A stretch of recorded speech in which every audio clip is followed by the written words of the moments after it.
Hello. Radhe Radhe दोस्तों, कैसे हैं आप लोग? आई होप आप ठीक होंगे। स्वागत है हमारे channel S S grow education में। आज हम प्रैक्टिस सेट PYQ 2016 का और आगे का ले आए हैं, जो भी था उसमें से छांट के क्वेश्चन। तो होम साइंस का देखिए कैसे है। चलिए, और तैयारी आपकी अच्छी चल रही होगी। और अभी तक एडमिट कार्ड आया कि नहीं, अगर कोई स्टूडेंट है ऐसा जो मतलब रिसेंटली PGT का एग्जाम दे रहा है तो बताइएगा कि हमें एडमिट कार्ड आया कि नहीं आया। वैसे मुझे लगता है अभी आया नहीं, क्योंकि आता तो शोर मच जाता। बट फिर भी बताइएगा कमेंट करके आया कि नहीं आया, क्योंकि एक ही हफ्ते रह गए हैं। देखिए, आज 10 तारीख है। हाँ, आज 10 तारीख है और 18 तारीख 18-19 को ही एग्जाम है, तो ज़्यादा दिन रह नहीं गए हैं, 8 ही 9 दिन रह गए हैं ना। तो बताइएगा कैसे हुआ, एडमिट कार्ड आया कि नहीं आया है।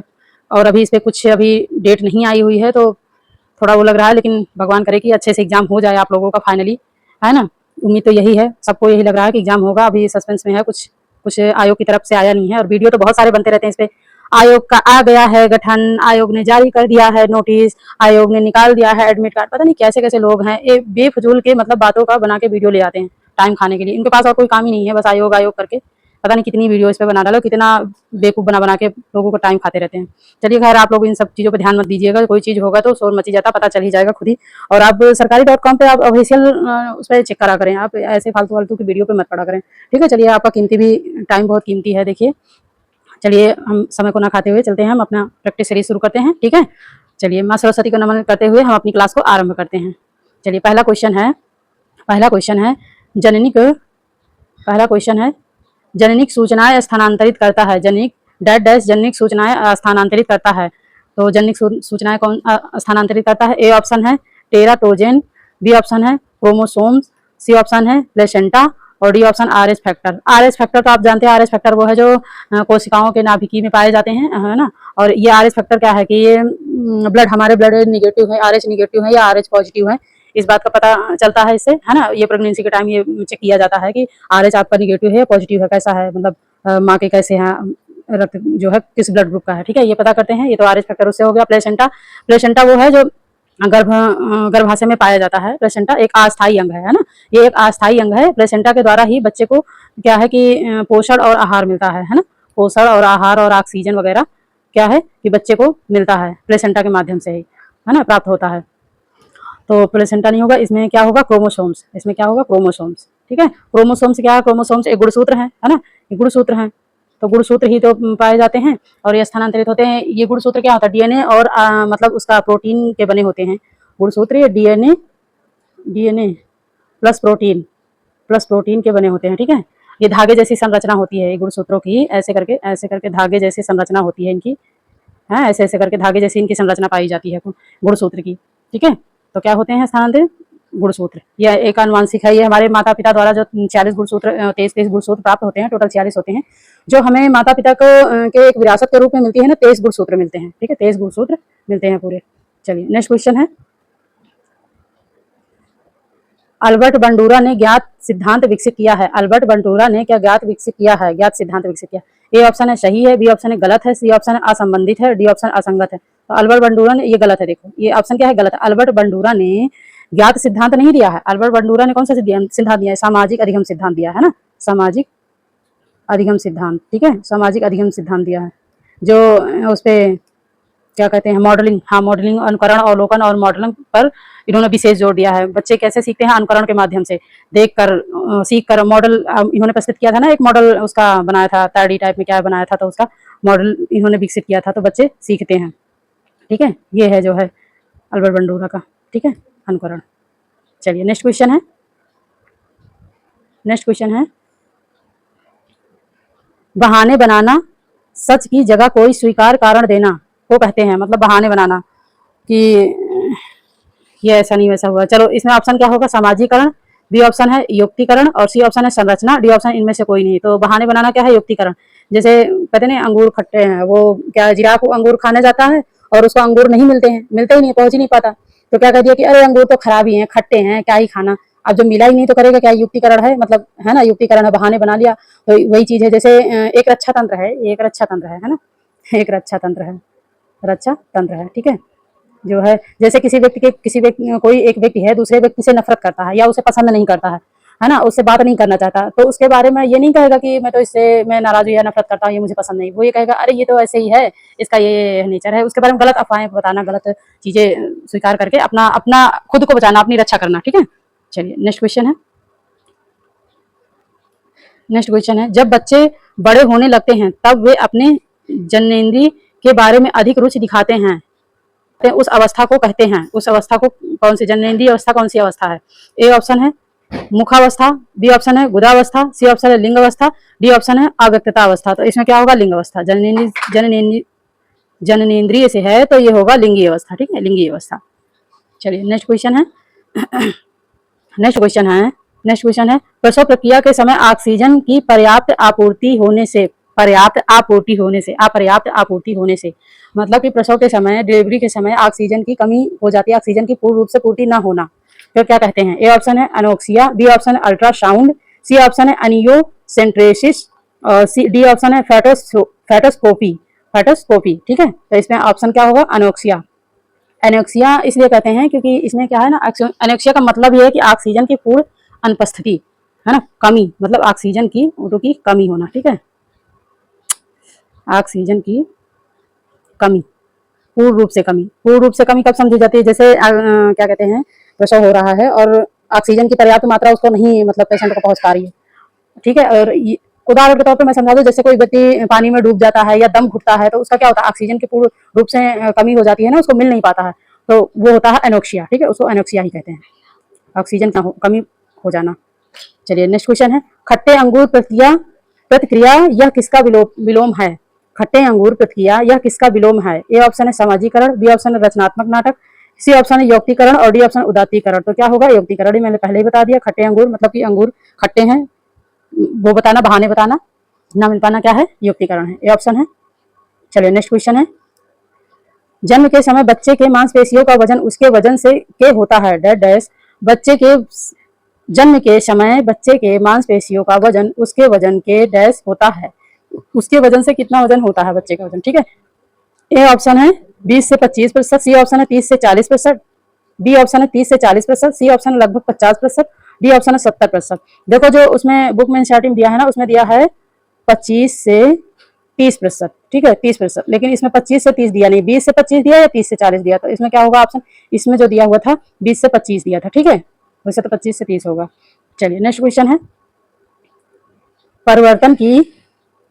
परिवर्तन की प्रक्रिया जो अनुभव से अपेक्षाकृत स्वतंत्र है। परिवर्तन की प्रक्रिया जो अनुभव से अपेक्षाकृत स्वतंत्र है। ए ऑप्शन है शिक्षा प्राप्ति, बी ऑप्शन परिपक्वता, सी ऑप्शन संज्ञानात्मक विकास, डी ऑप्शन मोटर विकास। तो इसमें क्या होगा? परिपक्वता है ना, जब स्वतंत्र हो जाते हैं अनुभव से तो क्या होगा? परिपक्वता। चलिए नेक्स्ट क्वेश्चन है, जीन पियाजे, ये पीगोट लिखा है, पियाजे होगा। ठीक है, यहाँ पे पियाजे होगा। जीन पियाजे के अनुसार, ठीक है, जीन पियाजे के अनुसार संज्ञानात्मक विकास निम्न चरण है, क्योंकि संज्ञानात्मक विकास किसने दिया है? जीन पियाजे ने ही दिया है। जीन पियाजे के अनुसार संज्ञानात्मक विकास का निम्न चरण है। कौन सा चरण है इसमें? ए ऑप्शन है क्रियाशील चरण है, बी ऑप्शन है परिचालन पश्च चरण है, सी ऑप्शन है सेंसरी मोटर अवधि है, और डी ऑप्शन उपरोक्त सभी। तो इसमें क्या होगा? जीन पियाजे ने सेंसरी मोटर दिया है ना। सेंसरी मोटर को और किस नाम से जानते हैं? संवेदी गामक अवस्था। ये कब होता है? जन्म से 0 से 2 वर्ष, 0 से 2 वर्ष की अवधि। ठीक है, 0 से 2 वर्ष की अवस्था क्या होती है? सेंसरी मोटर अवस्था होती है। इसे और नाम से क्या बोलते हैं? संवेदी गामक कह लो, इसको मैंने पहले भी बताया, संवेदी गतिक या संवेदी गामक। संवेदी गतिक हो गया, ठीक है, और क्या कहते हैं इसको? इंद्रिय जनित भी कहते हैं। ठीक है, इंद्रिय जनित भी कहते हैं, इंद्रिय जनित हो गया, सेंसरी मोटर अवस्था, सेंसरी, है ना, शारीरिक क्रियाओं के माध्यम से बच्चा सीखता है इसमें। तो इस अवस्था में क्या है? बच्चा 0 से 2 वर्ष या जन्म से 2 वर्ष की अवस्था में बच्चा क्या है? अपने इंद्रियों के माध्यम से बच्चा सीखता है। मतलब वो इंद्रियों के माध्यम से छू कर, पकड़ कर, सूंघ कर, क्या कहते हैं, चख कर, खा कर, मतलब जो भी होता है इंद्रियों के माध्यम से बच्चा सीखने की कोशिश करता है। ठीक है, इंद्रिय गामक अवस्था। चलिए नेक्स्ट क्वेश्चन है, LAD यह किसका छोटा स्वरूप है? LAD ये किसका छोटा स्वरूप है? ए ऑप्शन है लैंगरबर्ग असेसन डेवलपमेंट, बी ऑप्शन है लैंग्वेज एडवांसमेंट डेवलपमेंट, और सी ऑप्शन है लैंग्वेज एक्विजिशन डिवाइस, और डी ऑप्शन है इनमें से कोई नहीं। देखिए इसमें ना एक ऑप्शन गलत दिया हुआ है, एक्विजिशन नहीं होगा, ये एक्विजिशन नहीं होगा, ये होगा एक्टिवेशन। ठीक है, एक्टिवेशन इसमें होगा, यहाँ लिख देती हूँ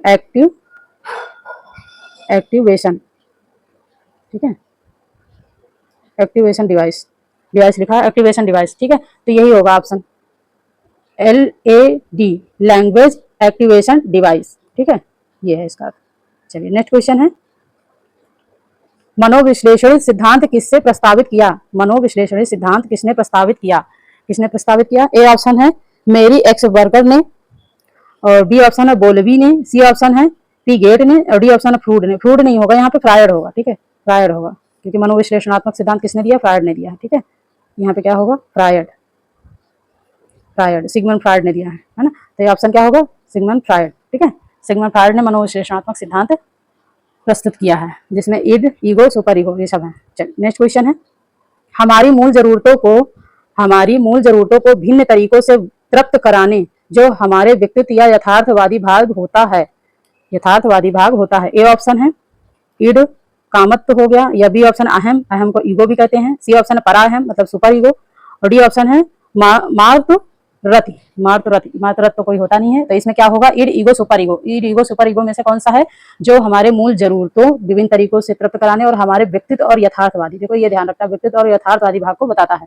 यथार्थवादी भाग कौन सा है? अहम, जो ये जो वास्तविकता को बताता है ना, वास्तविकता के साथ व्यवहार करना सिखाता है यथार्थवादी भाग, ये क्या है? अहम है, ठीक है। इग क्या है? ईडो क्या है? ईगो, इड, इड तो वो है जो मतलब हमारी मूल जरूरत है, जैसे भूख हो गया, क्या कहते हैं, प्यास हो गई, और क्या कहते हैं, और मनोलैंगिक काम वासना हो गई, है ना, ये सब क्या है? ये सब इड, इड जो है, इड की मेन ये होती है कि ये हम, इड का मतलब होता है कि ये किसी चीज की परवाह नहीं करता, सामाजिक नैतिक परवाह नहीं करता, मतलब मूल इच्छाओं की संतुष्टि पर निर्भर होता है कि हमें चाहिए तो चाहिए, ठीक है, इसमें कोई सामाजिक नैतिक विकास मतलब वो ध्यान नहीं रखा है। जैसे बच्चा है, कोई बच्चा है, बच्चा क्या कहता है, हमें मिठाई अभी खानी है, तो खानी है उसको, मिठाई अभी चाहिए तो चाहिए, बच्चा किसी चीज की जिद कर लिया, हमें ये चीज, बच्चा हो या बड़ा, मतलब इड का मतलब मैं बता रही हूँ एक उदाहरण से, कि वो जब किसी चीज को ये है कि चाहिए तो हमें चाहिए, वो किसी चीज की परवाह नहीं करता। लेकिन सुपर ये सॉरी ईगो क्या कहता है? ईगो को पता है कि अभी नहीं मिल सकता ये चीज, है ना, ये चीज अभी नहीं। इड और सुपर ईगो के बीच का जो होता है ये होता है अहम, मतलब ईगो होता है जो एक समानता बनाए रखता है, वास्तविकता के साथ व्यवहार करना सिखाता है, ठीक है। और जो परा अहम है, सुपर ईगो है, ये नैतिक सामाजिक मूल्यों की खास बातें करता है, जैसे या बहुत नैतिक, जैसे गौतम बुद्ध हो गए, या बहुत मूल्य, एक नैतिक मूल्यों को जो है बात करता है, नैतिक मूल्यों को दर्शाता है, ठीक है। बहुत सुपर ईगो बहुत ऊपर की बात करता है। चलिए नेक्स्ट क्वेश्चन है, नेक्स्ट क्वेश्चन है, यौन परिपक्वता पूर्ण होने का समय है, यौन परिपक्वता पूर्ण होने का समय क्या कहते हैं? ए ऑप्शन है तरुणाई, बी ऑप्शन है किशोरावस्था, सी ऑप्शन है लिंगावस्था, डी ऑप्शन है गुदावस्था। तो इसमें क्या किस नाम से बोलते हैं? तरुणाई। तरुणाई का मतलब ही होता है कि परिपक्वता अवस्था, है ना, उभरती हुई वयस्कता, मतलब ये 20 से 24 वर्ष के बीच होता है, ठीक है, 24 वर्ष के बीच होता है। और किशोरावस्था तो आप जानते हैं कि ये किशोरावस्था जो है शुरू हो जाती है 13 वर्ष से 19 वर्ष या 20 वर्ष कह लो, लास्ट 20 वर्ष तक, है ना, 13 से 20 तक ये किशोरावस्था हो जाती है शुरू जो है। और लिंगावस्था तो आप जानते हैं, लिंगावस्था वो है जो 2 से 5 वर्ष तक होती है, जिसमें बच्चे ओटिपज की वजह से बेटी बाप को पसंद करती है ना, लिंगावस्था में, और बेटा 5 वर्ष 6 वर्ष का होता है तो क्या है, अपनी माँ को पसंद करता है ना। गुदावस्था जो है 1 से 2 वर्ष का है, जिसमें बच्चे पोटी शुशु करना बताना आरंभ कर देते हैं ना, 0 से 2 वर्ष, इसमें क्या है 1 से 2 वर्ष कह लो, इसमें बच्चा पोटी शुशु करना बताने लगता है गुदावर्ष, ठीक है। चलिए नेक्स्ट क्वेश्चन, ये तरुणाई जो है, तरुणाई को एक उभरती हुई वयस्कता कहते हैं, ठीक है, उभरती हुई वयस्कता, उभरती हुई वयस्कता, वयस्कता है, ठीक है, तो क्या है? ये है। चलिए नेक्स्ट क्वेश्चन है, नेक्स्ट क्वेश्चन है, डैश डैश मूल्य है संतोष पूर्णता का अनुभव और अगले भोजन से पहले भूख ना लगना, मतलब कि इतनी तृप्ति हो गई, इतनी संतुष्टि हो गई कि अब इसके बाद, अभी तो खा ही लिया, उसके बाद तक भी भूख नहीं लगेगी, ठीक है। ए ऑप्शन है पिरामिड, बी ऑप्शन है खाद्य समूह, डी ऑप्शन परितृप्ति, और डी ऑप्शन आहार। तो क्या होगा? परितृप्ति।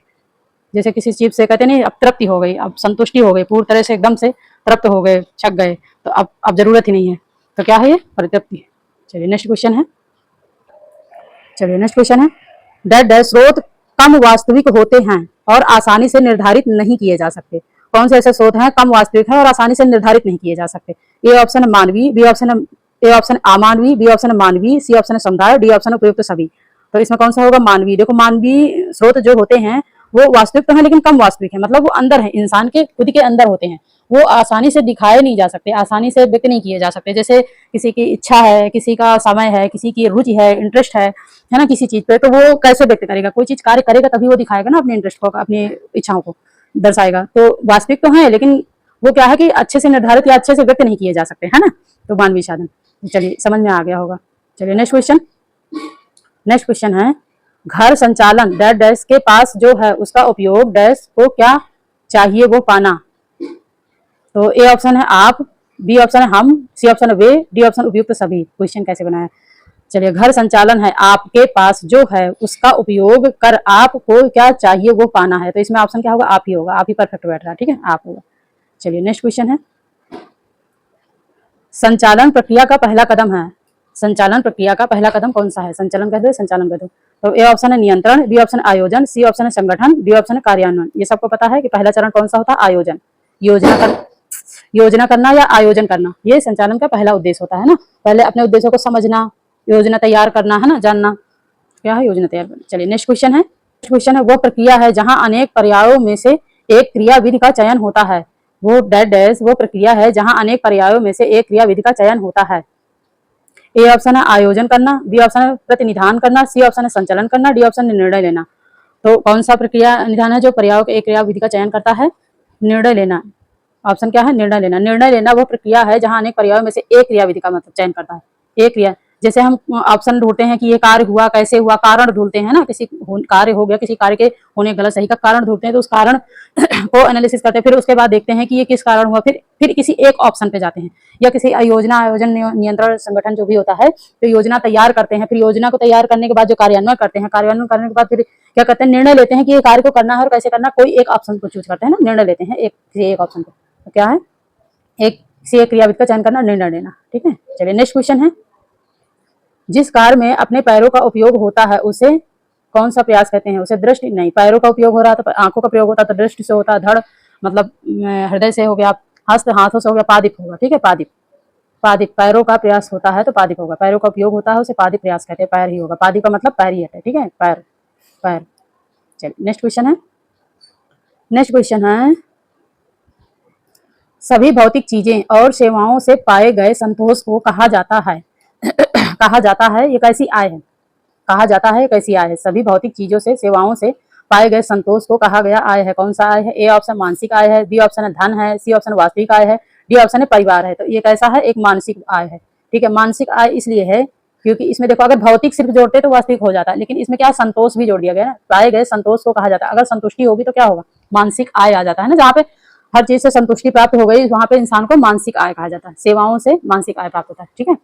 तो चलिए मेरी क्लास कैसी लगी? अगर पसंद आई हो तो प्लीज लाइक सब्सक्राइब जरूर करें और कमेंट करके बताएं कि ऐसी ही क्लास लानी है। आज हमने 2016 के जो भी, अभी इसमें कुछ और है क्वेश्चन, वो भी अभी लाऊंगी। अभी 20 क्वेश्चन आज तक मैंने करवा दिया है, ठीक है। तो चलिए, thank you for watching this video, thank you so much. और क्लास पसंद आई हो तो लाइक सब्सक्राइब जरूर करिए और अपनी तैयारी पर जुटे रहिए। कोई आलतू फालतू के विश्वास मत करिए कि नहीं होगा एग्जाम, ये होगा वो होगा। अभी फिर इस पे बनेंगे, अभी बहुत सारे अभी क्लास या वीडियो बना के लोग लाएंगे। इनको तो बस हाईलाइट चाहिए, कोई एक टॉपिक चाहिए कि 10-15 इसी पे बना लूं वीडियो, 10-15 वीडियो बना के छाप दूं और दिखा दूं और बच्चों को बेवकूफ बनाऊं। क्या है, लोगों को मतलब एक टॉपिक उछालने को चाहिए और समय खाना चाहिए। और देखो, जो परेशान है, जो तैयारी कर रहा है, वो तो परेशान है ही है, वो तो रहता ही है परेशान, वो तो भाई खंगालता है क्या देख लूं, क्या वो कर लूं, कहाँ से मिल जाए कोई टॉपिक। लेकिन जो सच है ना वही है। जो आप साइट पे जाओ सरकारी.com पे, वहां पे देख लो, सच एक बार देख लो बस, बाकी के सारी वीडियो सारी वो चीज देखने की जरूरत नहीं है आपको। यहाँ वहां उधर उधर भटकने की, किसी की बातों पे आने की जरूरत नहीं, किसी के विश्वास करने की जरूरत नहीं है, ठीक है। तो चलिए, अपने लक्ष्य को प्राप्त करने के लिए अपने पढ़ाई पे ध्यान दीजिए और लगे रहिए, सिलेक्शन होगा सबका। Thank you for watching this video, thank you so much, all the best.